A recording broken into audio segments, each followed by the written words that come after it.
This summer, the state comptroller issued a critical audit of the services and oversight performed by the State Office for the Prevention of Domestic Violence, including a failure to timely answer all of the communications received by the Domestic Violence Hotline in New York.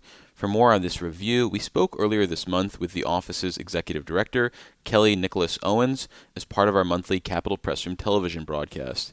Here's that conversation. One of the big headlines from a recent state comptroller's audit was that not all the phone calls and digital communications to the state's domestic violence hotline, at least in the first half of 2025, got connected successfully. One review found 6% of calls were not connected.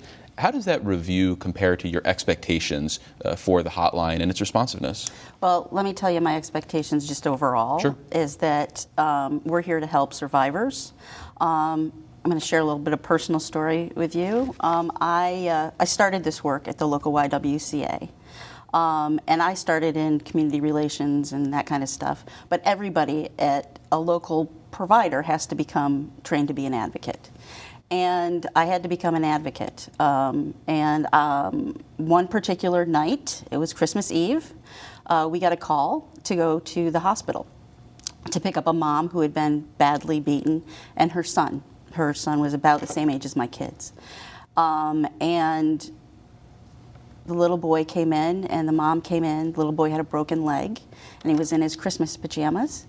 And his main concern that night was whether or not Santa would be able to find him. So when I think about the work that we do, and the work we do at OPDV, the work that the locals do, the work that the hotline does, no call should ever be missed. And that's what I remember every time I think about this audit and how we can do so much better. And that's what drives me. It's what I expect of the system. If you're going to do this work, it's heartbreaking work. It's either going to break your heart every day or it's going to turn you to stone. It's turned me to stone. But and if you come to this where you think we can't save everybody, then don't do this work. Well, clearly the intentions are there. So when you think about this audit and this focusing on the hotline in particular, what safeguards or institutional checks and balances can be in place or are now in place to ensure that, one, people's calls and text messages and web communications are being responded, and two, that people are getting responded to in the languages that they need to, which is another concern raised by the audit? Yep. So we have done a lot of changes to our contract with the provider, and in that we have required them to do their own testing as well as we're doing quality testing ourselves now. So we're calling and we're texting and we're chatting and we're doing it in different languages to make sure that things are operating the way they should. I will say this: I think that the hotline. So in New York State, there's the national hotline, there's the state hotline, there's the New York City hotline, and then every local provider has a hotline. I think it's time to change the way we do business. And that means that we are looking at OPDV to try to figure out, can there be a new way to do this? It's very antiquated in the way that we do it.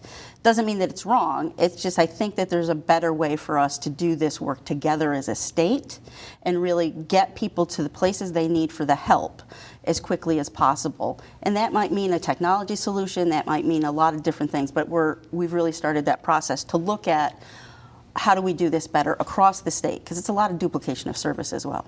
Well, are you envisioning one door for people to walk through, so to speak? Because while I could understand how that maybe allows you to coordinate and organize things, the argument against that would be have as many doors as possible for people to possibly get into the system. Yeah, and I think that there's an answer to that. I think when I was at the local, people called the local hotline, right? And the state hotline serves a purpose, but the state hotline should be trying to get people, and we are, to the local as quickly as possible. So that's the system that we're looking at, and over the next couple of years to really try to find out how do we do this better. Well, I want to turn to another element of the audit, which has to do with the implementation and oversight of the state's Enough is Enough initiative, which is supposed to address sexual violence on college campuses. And the audit found that campuses weren't necessarily fully living up to their program expectations as part of the grants that they get from your office. Additionally, I've got a couple years' worth of interviews for the Capitol Press Room where there are activists saying that dozens of college campuses are not in compliance with the mandates of this initiative, not necessarily partnering with the organizations that they're supposed to be. Where do you think stand now with the implementation of this work? Yeah, before this audit, we really started thinking about what does enough, and we worked well with the advocates about what does the future of Enough is Enough look like. And the Enough is Enough law has the state ed, who's in charge of the enforcement piece, and then us, who works with the advocate community to make sure that there are connections to those college campuses.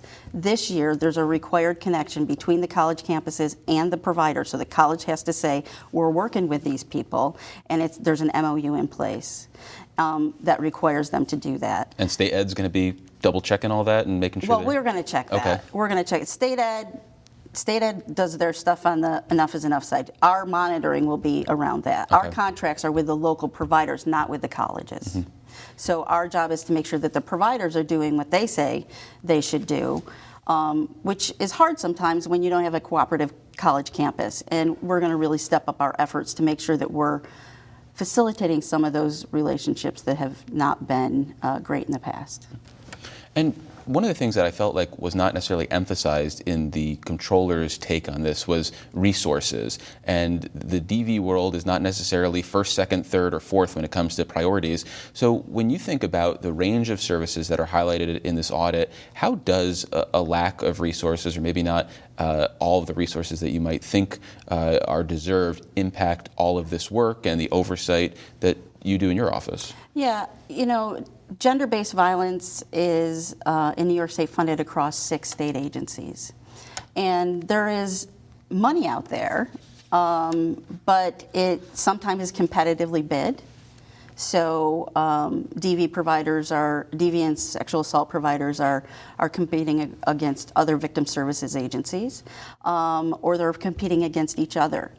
And that is a system that OPDV has been talking about since I've been at OPDV, that we need to really think about how do we fund domestic and sexual violence services in the state of New York? How do we make those federal funds that come in, which now, are federal funds coming in, and the state dollars work together in a way that is more impactful for sexual and domestic violence service providers?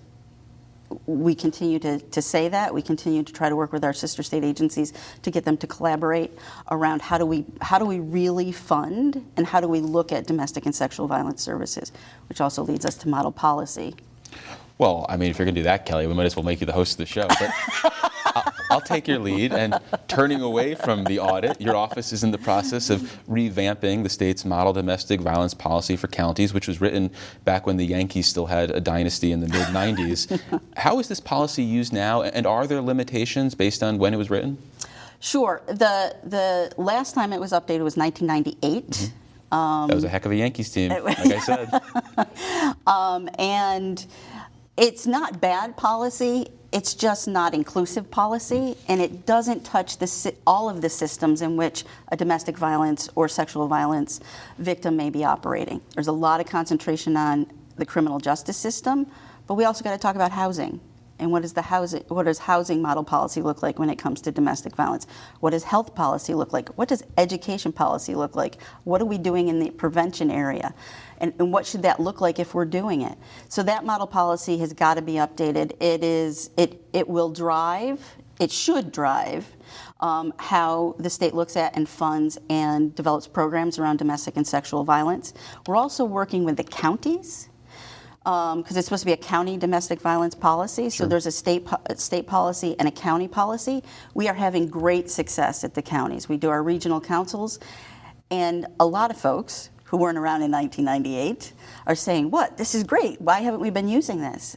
So it's really going to be transformational once we get everybody on the same page. We're hoping it will be transformational once we get everybody on the same page. The local communities are really, really, really, really into it and trying to decide, okay, how do we really do the work that's outlined here, and what do we need to change in the model policy? We're very excited about it. Is this going to be, though, a culture change for some counties? Obviously, it sounds like some are rip-roaring ready to go, but others might have fond memories of 1998 and the Yankees team. But yeah. Okay, but yeah, so I mean, is this going to be a big deal for some counties? Are you going to have to push some people along? Yeah, I think what will be interesting is, in the 1990s, our response to domestic and sexual violence has been a criminal justice response. And we invest that way. We invested in, prosecution, we invested in police departments, we invested in shelter-based services.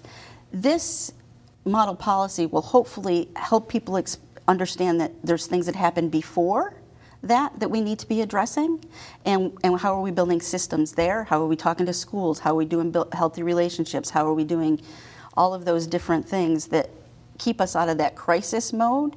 So I do think there's going to be a shift, and I think that some of those folks that have traditionally been in charge are going to see a little bit of a shift away from, okay, yes, we got to have a strong, robust criminal justice system. That has to work, but so does the housing system for a DV or SA victim. So then what do you see as the practical effect of these broader changes on the consumers of the system, the survivors of domestic violence and their family members? What does this actually mean for them if you're successful in implementing this culture shift? It will mean that they don't have to worry about jumping from system to system. It will mean that the communities are coordinated around their response to domestic and gender-based violence. So if you're telling your story to an advocate, you're telling your story to the high-risk team in that area, and you don't have to tell it again to 7 other people. They don't care that the criminal justice system works this way, the court system this way, and advocates work. They don't care. All they want is help, and we're hoping that with a coordinated community response, that will be the way that they feel the system treats them. Well, Kelli, thank you so much for making the time. I really appreciate it. Thank you. Always. And that was our conversation with Kelli Nicholas Owens, Executive Director at the State Office for the Prevention of Domestic Violence, that we recorded earlier this month for the Capitol Press Room television broadcast. For all of our Capitol Press Room television broadcast interviews, visit the Capitol Press Room YouTube page. Support for the Capitol Press Room comes from O'Donnell & Associates, a public affairs firm providing strategic guidance to businesses and nonprofits on navigating policy and regulatory issues. More information is available at o'donnellsolutions.com.